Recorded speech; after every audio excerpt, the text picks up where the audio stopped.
Hello students, once again मैं आप सभी का मेरे यूट्यूब चैनल डीकेजे कंसल्टेंसी उदयपुर पे वेलकम करता हूं। और एक और इम्पोर्टेंट वीडियो मैं आज आपके लिए लेके आया हूं कि कैसे आप फटाफट 12th या 10th क्लियर कर सकते हो और नेक्स्ट क्लास में आप लोग जा सकते हैं। यस, तो मैं बात कर रहा हूं उस एग्ज़ाम की कि जिसके अंदर 30 दिनों के अंदर आप एग्ज़ाम दे सकते हैं और देन उसके बाद आप नेक्स्ट क्लास के अंदर जा सकते हैं 30 डेज के अंदर। मैं बात कर रहा हूं एनआईओएस के ऑन डिमांड एग्जाम की, जिसके अंदर क्या होता है, विद इन 30 डेज के अंदर आप अपने हिसाब से अपनी डिमांड पे जो एग्जाम सेंटर है वो सिलेक्ट कर सकते हो। डेट जो है वो अपनी डिमांड पे आप सिलेक्ट कर सकते हो और आप एग्जाम जो है वो दे सकते हो। तो उसी के लिए मैं आज आपसे बात करने वाला हूँ। सबसे पहली बात तो एक ऑन डिमांड एग्जाम देता कौन है? वो बच्चे देते हैं या तो वो फेल हो गए हैं या फिर अपने मार्क्स को वो इम्प्रूव करवाना चाह रहे हैं, क्योंकि जब वो आगे की पढ़ाई करते हैं 12th के बाद, और बहुत सारे कंपटीशन एग्जाम ऐसे होते हैं जहां पर परसेंटेज जो मिनिमम क्राइटेरिया होता है उसकी वजह से वो एग्जाम के लिए एलिजिबल नहीं हो पाते हैं। तो उन सब बच्चों के लिए जो है ये ऑन डिमांड एग्जाम जो है वो फेलियर बच्चे या इंप्रूवमेंट वाले बच्चे जो हैं वो उसको दे सकते हैं। रही बात वैल्यू की, तो मैं जिस तरह से आप किसी भी बोर्ड की बात कर लें, स्टेट बोर्ड या सीबीएसई बोर्ड,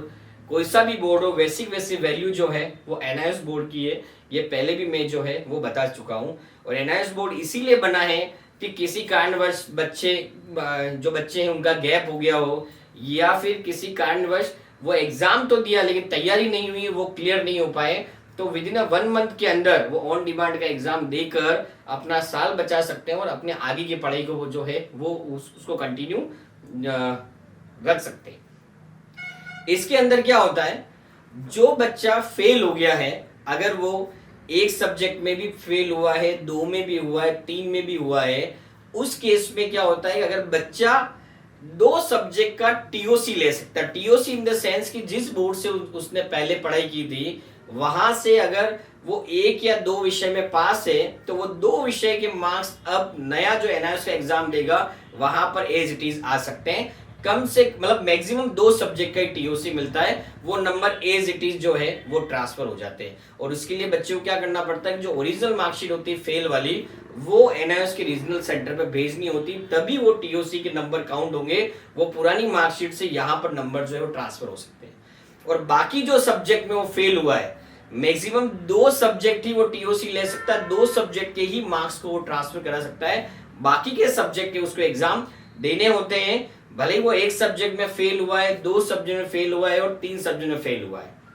लेकिन यहाँ पर एक ऑप्शन होता है कि अगर कोई सब्जेक्ट उसको टफ लग रहा है, जैसे मैथमेटिक्स की बात करूं, फिजिक्स की बात करूं, किसी बच्चे को लगता है कि मेरे को ये सब्जेक्ट टफ लग रहा है, तो उसको जो है वो चेंज करा सकता है फीस पे करके। लेकिन टीओसी जो है वो सिर्फ 2 एग्जाम की ही मिलती है। लेकिन मैंने पहले ही बताया कि एनआईएस के अंदर जो पास किया जाता है उसके लिए पास के लिए मिनिमम 5 सब्जेक्ट होते हैं। अगर आपने एनआईएस में टीओसी नहीं ली और सिर्फ 3 एग्जाम दे दिया आपने एनआईएस के, आप पास हो गए, तो आप पास नहीं कहलाओगे, आपको मार्कशीट नहीं आएगी जब तक कि वो 2 जो सब्जेक्ट है उसकी टीओसी आपने ऐड नहीं करी, उसकी ओरिजिनल मार्कशीट आपने जब तक रीजनल सेंटर में सबमिट नहीं की, तब तक वो टीओसी के मार्क्स पुरानी मार्कशीट से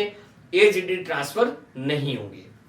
उसके बाद अगर मैं बात करूं इंप्रूवमेंट की, तो आप मिनिमम 1 और मैक्सिमम 4 सब्जेक्ट के अंदर आप इंप्रूवमेंट का एग्जाम दे सकते हो। उस केस में जो भी आप एग्जाम दोगे, अगर उसमें आप पास हो गए और आपके नंबर आ गए हैं, तो अलग से आपकी एनआईएस की मार्कशीट आपके पास अलग से रहेगी। और जहां कहीं भी आपको कुछ भी फॉर्म भरना है या कुछ भी कहीं पर भी आपको दिखाना है, तो हमेशा आपको 2 मार्कशीट रखनी पड़ेगी। एक पुरानी वाली मार्कशीट जिस बोर्ड से आप पास हुए हो, और एक वो इंप्रूवमेंट वाली मार्कशीट जो एनआईएस के अंदर आपने इंप्रूवमेंट का एग्जाम दिया है, वो दोनों आपको शो करनी पड़ेगी कि भाई मैंने इंप्रूवमेंट का एग्जाम दिया और वो मेरी मार्कशीट जो है वो ये वाली। अगर यहां पर मैं एक चीज बोलूंगा कि आप एनआईएस के अंदर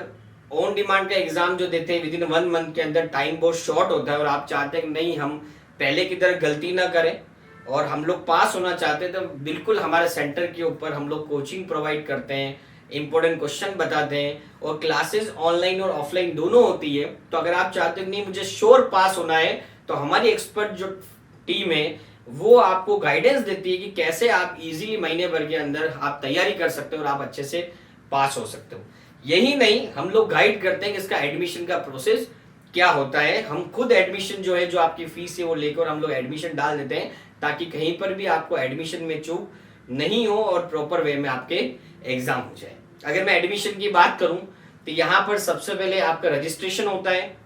उसके बाद आपकी डेट आप चूज करते हो, और उसके बाद हॉल टिकट आया है। जब आप अपना एडमिशन लेने के बाद जब आप डेट बुक करते हो, उसके बाद जब आप डॉक्यूमेंट जो है आपके वेरीफाई होते हैं, और उसके बाद आपका हॉल टिकट जो है वो जनरेट होता है, और उस हॉल टिकट पे लिखा हुआ होता है कि आपकी डेट क्या है और आपका सेंटर क्या है। नॉर्मली जो सेंटर आते हैं ऑन डिमांड के, वो आपका जो भी है वहां पर, जो आपके स्टेट की जो कैपिटल है वहां पर नॉर्मली जो रीजनल सेंटर है वो होते हैं, या फिर आपके आसपास की जो केवी स्कूल होते हैं वहां पर इनके जो सेंटर्स है वो आते हैं, और वहीं पर जो है आपके एग्जाम्स होते हैं। जब आप एग्जाम देने जाते हो तो आपको आई कार्ड और इनरोलमेंट कार्ड और साथ में आपका आधार कार्ड और एक लेटेस्ट फोटो जो है वो लेके जाने होते हैं, ताकि वहां पर आपकी पहचान हो सके और आप एग्जाम के लिए एलिजिबल हो जाए, आप किसी कारणवश एग्जाम से वंचित नहीं रहो। ये चीज जो है वो हमको ध्यान में रखनी होती है। तो इस तरीके से हम लोग क्या है ऑन डिमांड का जो है, अगर आप अभी चाहते हैं कि मुझे कोई फॉर्म भरना है, तो बिल्कुल अभी अगर आप के फॉर्म के लिए अप्लाई करते हैं तो आपको जून, जुलाई, अगस्त और सितंबर, ये 4 महीने की डेट आपके अकॉर्डिंग आपको हम लोग दिलवा सकते हैं, और आप फिर एग्जाम दे के और आप इजीली जो नेक्स्ट क्लास है उसकी तैयारी आप बहुत अच्छे से जो है वो कर सकते हो। ये चीज हम लोगों को यहाँ पर ध्यान में जो है वो रखनी होती है। तो ये सब इंफॉर्मेशन दी कि ऑन डिमांड जो है आप दे सकते हैं, और विद इन 30 डेज के अंदर आप देकर आप नेक्स्ट क्लास के लिए जो है वो तैयार हो सकते हैं। लेकिन यहाँ पर एक चीज और बोलूंगा, एक्सपर्ट होता है, और हमें हमेशा एक्सपर्ट की गाइडेंस लेनी होती है। लास्ट 15 सालों से हम लोग ये ओपन बोर्ड की सेवाएं हम लोग जो है वो बच्चों को दे रहे हैं। बहुत सारे बच्चे पास हुए हैं, बहुत सारे बच्चों को हम लोगों ने गाइडेंस दिया है। तो अगर आज आपके अंदर भी कोई बच्चा है जो इस तरह की कोई मानस बना रहा है, मैं भी फटाफट आगे पढ़ाई करूँ, या मैं पढ़ाई छोड़ चुका हूँ, मेरी मिनिमम क्वालिफिकेशन 10-12 की हो जाए, तो बिल्कुल आप डीकेजे कंसल्टेंसी उदयपुर पे आकर आप हमारे सेंटर में विजिट करके कोई भी डाउट है तो आप उसको क्लियर कर सकते हैं। आप हमारी वेबसाइट के ऊपर जा सकते हो www.dkjconsultancy.org। वहां पर आपको पूरी डिटेल मिलेगी, हमारा एड्रेस, कॉन्टेक्ट नंबर और ये सब चीजें, इवन आपके फैकल्टीज के बारे में भी हम लोगों ने वहां पर बता रखा है।